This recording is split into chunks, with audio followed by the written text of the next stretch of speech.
देख रहे हैं एबीएस स्टार न्यूज। आपके साथ मैं अंजलि आप सभी का स्वागत करती हूं हमारे उत्तराखंड के बुलेटिन हमारी देवभूमि में। पहली खबर उत्तराखंड के डोईवाला से है, जहां पर आपको बता दें कि सचिवालय का घेराव किया गया है। वहीं पेंशनर्स ने सचिवालय का घेराव किया है। पुरानी पेंशन बहाली राष्ट्रीय आंदोलन उत्तराखंड के तत्वाधान में 15 नवंबर को कर्मचारियों द्वारा विशाल रैली और सचिवालय का घेराव किया गया। इसी को लेकर के एनएमपीओएस को राष्ट्रीय अध्यक्ष विजय कुमार बंधु और साथ ही जॉलीग्रांट एयरपोर्ट पहुंचे हैं, जहां पर की प्रांतीय पदाधिकारियों एवं विभिन्न पदाधिकारियों के संगठनों ने उनका स्वागत किया है। इस दौरान विजय कुमार बंधु ने कहा कि उत्तराखंड में पुरानी पेंशन बहाली राष्ट्रीय आंदोलन के द्वारा बहुत ज्यादा उसके बाद सराहनीय कार्य है ये, जिसके विभिन्न संगठनों एवं उत्तराखंड के जनप्रतिनिधियों द्वारा पुरानी पेंशन बहाली के लिए समर्थन भी दिया गया है। एवं साथ ही कोविड काल में संगठन के द्वारा जो सामाजिक गतिविधियां की गई हैं वह काबिले तारीफ है। पुरानी पेंशन बहाली राष्ट्रीय आंदोलन उत्तराखंड के द्वारा कल जो परेड ग्राउंड देहरादून में महारैली और सचिवालय का घेराव का कार्यक्रम किया गया, उसमें कर्मचारियों की भारी संख्या मौजूद रही और साथ ही उत्तराखंड क्रांतिकारी प्रदेश भी घोषित किया गया है।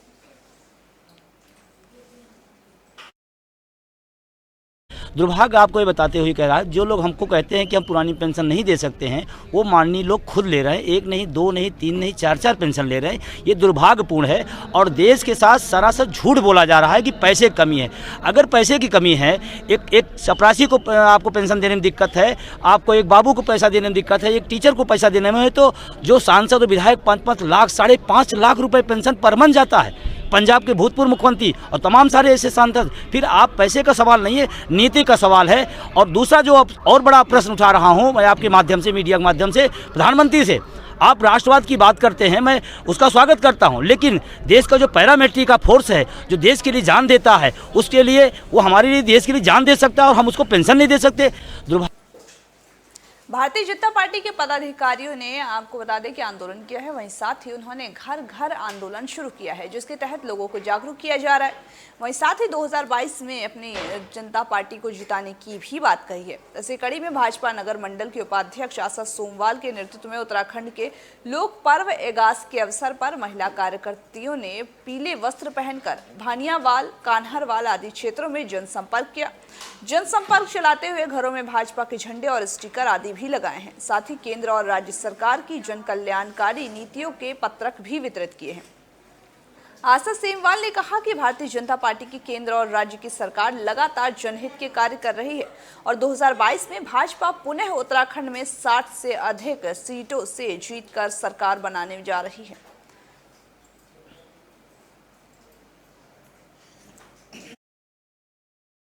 भाजपा इस बार पक्का भाजपा ही आ रही है और इस बार तो हम 60 सीटें पार करेंगे, ये 100% है, क्योंकि भाजपा ने जितना काम करा है और विश्व में जितना सम्मान भारतीय जनता पार्टी ने भारत को दिलाया है, मुझे नहीं लगता कि ऐसा किसी भी और पार्टी ने दिलाया हो। 2014 के बाद से विश्व भी हमें एक सम्मान की दृष्टि से देख रहा है और भारत लगातार आगे बढ़ रहा है। इसलिए इस बार हमारा यही नारा है कि बार बार भाजपा, हर घर भाजपा, और अब की बार 60 पार भाजपा। ग्रामीणों ने घटिया क्वालिटी के सड़क निर्माण कार्य को रुकवा दिया और साथ ही आपको बता दें कि उन्होंने अधिकारियों से कई बार वो प्रदर्शन भी कर चुके, अधिकारियों से इस बात की मांग कर चुके हैं कि सड़क बनवाएं, क्योंकि उनको बहुत ज्यादा परेशानियां हो रही थी। दिनेशपुर के गांव हरदासपुर से बसंतीपुर तक बनाई जा रही सड़क की गुणवत्ता खराब होने के कारण सैकड़ों ग्रामीणों ने ग्राम प्रधान संजीत विश्वास के नेतृत्व में सड़क निर्माण के लिए चल रहे कार्य को रुकवाया।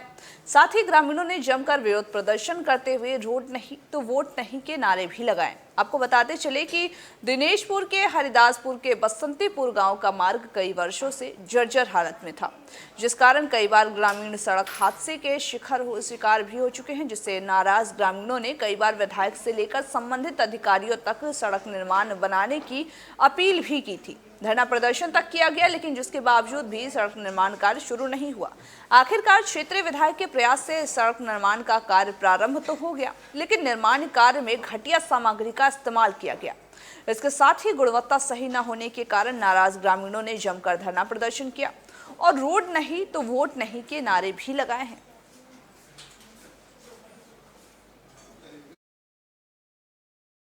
पिछले बार जो बसंतीपुर की तरफ से जो हरिदासपुर से लेकर बसंतीपुर का जो संपर्क मार्ग है, उस पर जो विरोध प्रदर्शन हुआ था, उस दौरान उस काम को रोका गया था, क्योंकि उस टाइम पूरा ग्रामीण बसंतीपुर के ग्रामीण वालों का ये कहना था कि 12,000 वोटर है वहाँ पे, उनका ये मत है कि वो रोड डामर ना बन के हॉट मिक्स से तैयार किया जाए, जो सालों साल चले। अब जो यहाँ पे आपको देखा जा रहा है कि डामर बनवाया जा रहा है, तो ये ज़्यादा 6 महीने टिकेगा।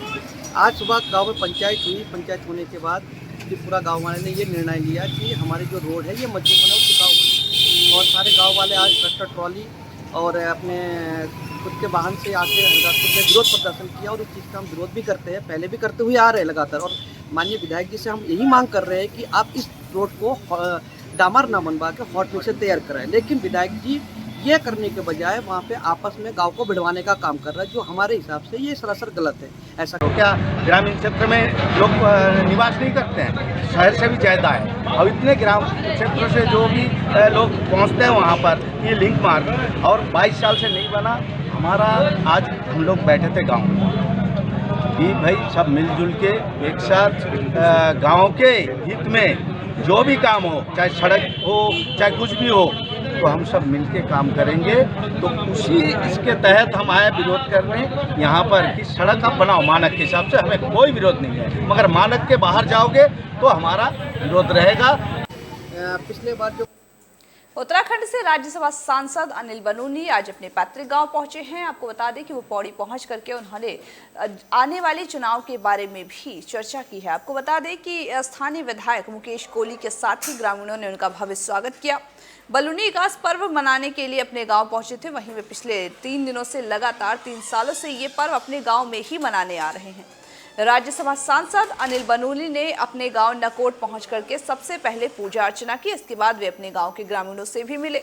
इस बीच प्रदेश के राज्यसभा सांसद के तौर पर अपने गांव को बेटे के अपने बीच पा करके ग्रामीण भी बहुत खुश नजर आए। वहीं सबने उनका स्वागत किया। वहीं साथ ही उनके स्वागत के साथ ही आने वाले चुनाव पर भी चर्चा की गई है।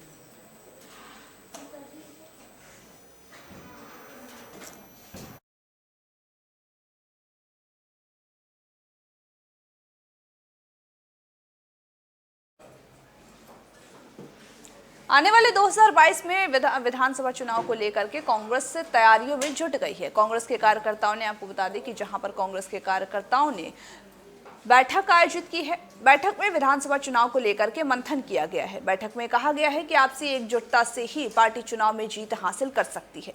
इस दौरान 1 दर्जन से भी अधिक नेताओं ने प्रभारी के सामने दावेदारी पेश की। यहां लाल कुआं नगर स्थित कांग्रेस पार्टी कार्यालय में पहुंचे जिला प्रभारी चेतन चौधरी का स्थानीय कार्यकर्ताओं ने स्वागत भी किया।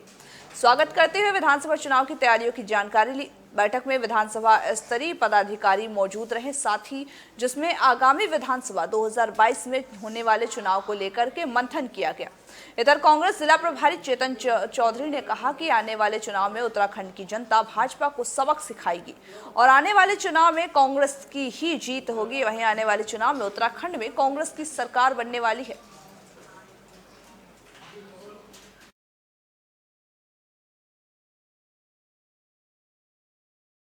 और आप यकीन मानिए सब लोग संगठित एक साथ होकर चुनाव लड़ने वाले हैं। और यहाँ तय है, मेरी लोगों से लगातार रास्ते में बात होती रही है, यहाँ पे कांग्रेस की सरकार बनने वाली है और कांग्रेस का जो नेतृत्व होगा, जो हमारे आला कमान है वो तय करेंगे, वो सभी को मंजूर है। और यहाँ पे कांग्रेस पूर्णतया एकजुट एक साथ होकर चुनाव लड़ेगी और जो आला कमान ने तय करना है वो आगे का निर्णय रहेगा। आज के दिन कांग्रेस एकजुट एक साथ है और कांग्रेस का जो आला कमान का फैसला वो सभी को सर्वमान्य मंजूर है। 5 विधानसभा क्षेत्रों के प्रभारी नियुक्त किए गए हैं श्री चेतन चौधरी जी, जो कि राजस्थान से विधायक हैं और आज वो हमारे बीच में यहाँ पर लाल कुआं विधानसभा में जो है कार्यकर्ताओं से प्रत्याशियों की नब्ज टटोलने का काम करने के लिए यहाँ पर आए हैं। और उनका कहना है भाई देखिए, सब लोग मिलजुल कर चुनाव लड़िए और 2022 में जैसे भी हो कांग्रेस पार्टी को यहाँ पर सत्ता में लाने के लिए कार्यकर्ता एकजुट होकर कार्य करें। और उम्मीद है कि जिस प्रकार से लोगों में एक उत्साह देखने को मिल रहा है, निश्चित ही 2022 में लाल कुआं विधानसभा क्या पूरे उत्तराखंड में कांग्रेस की सरकार बनने यहाँ पर जा रही है। और खबर रुड़की से है, जहां पर कैबिनेट मंत्री गणेश गोदियाल रुड़की पहुंचे हैं, जहां पर उन्होंने, आपको बता दें कि कैबिनेट मंत्री ने प्रबुद्ध जन सम्मेलन में भी शिरकत की है। इस दौरान बीजेपी कार्यकर्ताओं द्वारा मंत्री गणेश जोशी का स्वागत किया गया। वहीं मंत्री गणेश जोशी ने प्रबुद्ध जन सम्मेलन सभी को एकजुट होकर पार्टी को मजबूत करने की भी बात कही है। इस दौरान कैबिनेट मंत्री गणेश जोशी ने कहा कि पीएम मोदी के नेतृत्व में देश ने ऊंचाइयों को छुआ है। साथ ही उन्होंने कहा कि उत्तराखंड में पार्टी का 60+ युवा नेतृत्व भी नारा साकार होगा। बीजेपी के सभी कार्यकर्ताओं और विधायक एकजुट हैं और पार्टी कमल के चिन्ह पर ही चुनाव लड़ती है और वहीं कोई जानने वाला नहीं है। वहीं साथ ही उन्होंने बीजेपी की जीत की भी बात कही है।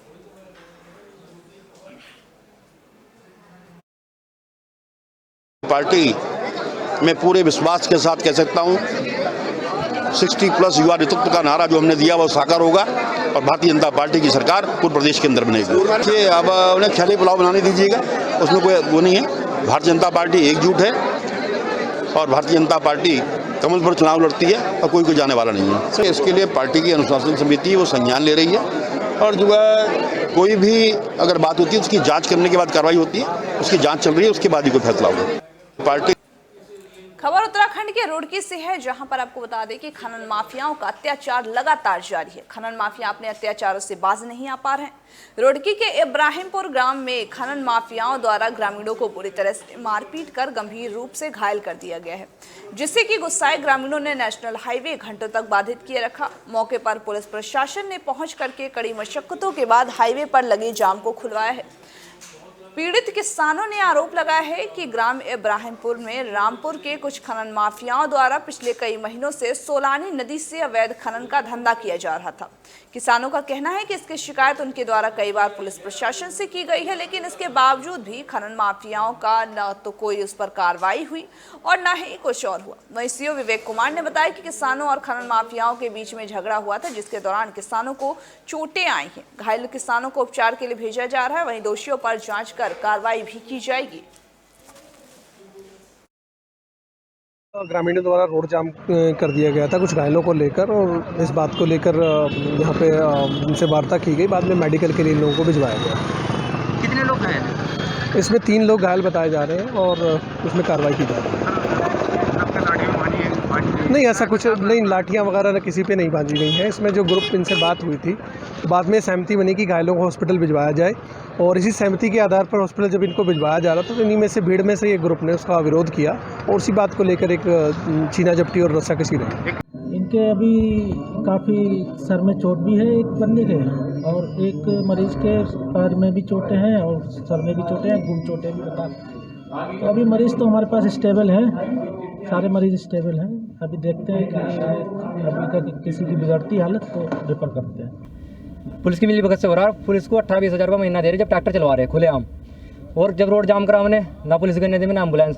रोड जाम करने के बाद पुलिस ने ज़बरदस्ती हमारे साथ करी, एम्बुलेंस में बिठाए मने करने के बाद भी, और हमारी औरतों के ऊपर भी गाड़ी चढ़ाई। जाके देख लो, गर्भवती महिला के ऊपर गाड़ी चढ़ाई, एम्बुलेंस पुलिस वाले ने चढ़ाई, जान करके कहने लगा चढ़ा दो, जो हम देख लेंगे बाकी जो होगा। ठीक है, क्या अवैध खनन चल रहा था? अवैध खनन चल रहा, चल के देख लिया जा कितना खनन हो कब से खनन हो रहा है? 6 महीने से हो रहा, पूरी बरसात, और अब जाती नहीं कितने। पुलिस प्रशासन को सूचना दी गई? पुलिस प्रशासन को तो कहाँ तो कह दें, कह लगे तुम ही कहाँ के मालिक है, कल्ला कोई एक ही भी 3 दिन पहले 8 दिन पहले झगड़ा हुआ, पुलिस ने वो भी कंप्रोमाइज करा दिया। किस चीज़ पे झगड़ा हुआ था? आज 4 वही खनन के परी, खनन खेत में तो मैंने करा तो मार छिड़ाई बाहर जहाँ पर। आज क्या हुआ? आज फिर खेत में तो मैंने करा, तो पहले तो बहुत सारे आ गए, जब तो बीच बचाव करा दिया हमने सब लोगों ने। उसके बाद में सब चले गए, वो अपने खेत में बैठे थे, फिर 2 गए चेतक वाले, और वो 5-7 हो गए, उनको मार काट कर अपना भाग गए।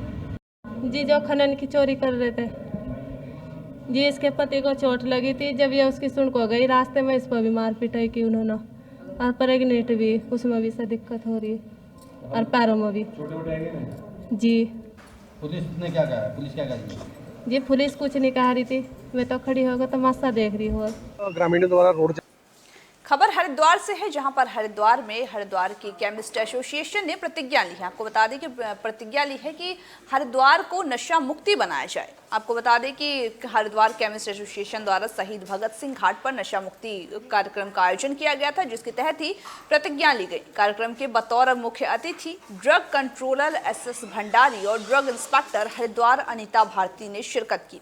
कार्यक्रम का एसोसिएशन के पदाधिकारियों व मुख्य अतिथियों के द्वारा संयुक्त रूप से दीप प्रज्वलित कर शुभारंभ किया गया। कार्यक्रम में नशा मुक्ति को लेकर के प्रतिज्ञा ली गई कि कोई भी केमिस्ट मेडिकल स्टोर में किसी भी प्रकार की कोई ऐसी नशे की प्रतिबंधित दवाओं को नहीं बेचेगा। साथ ही उन्होंने यह भी कहा कि क्षेत्र में मेडिकल स्टोर का बोर्ड लगा करके जो भी नशे का व्यापारी इस तरह से कार्य में लिप्त है उससे संबंधित विभाग और एसोसिएशन कार्रवाई भी करेगा। नशा सिर्फ दुकानों से ही बिकता है ये ज़रूरी तो नहीं है। गली मोहल्ला कई घरों में मैंने जो अभी तक पिछले 2 सालों में मैंने पाया है, कई घरों से नशा बेच रहे हैं लोग, कई किराने की दुकान पर लोग नशा बेच रहे हैं। तो आज मैं इन लोगों से एक अपील करती हूँ और इन्हें एक आदेश भी देती हूँ कि कोई भी अगर उनके आसपास अगर नशा बेचते हुए अगर पाया जाता है तो उसके खिलाफ आवाज़ उठाएंगे। नशा सिर्फ दुकानों से ही बिकता है ये ज़रूरी तो नहीं है। गली मोहल्ला। आज के हमारे उत्तराखंड के बुलेटिन हमारी देवभूमि में बस इतना ही। तमाम बाकी खबरों के अपडेट्स के लिए बने रहिए हमारे साथ और देखते रहिए AV स्टार न्यूज़।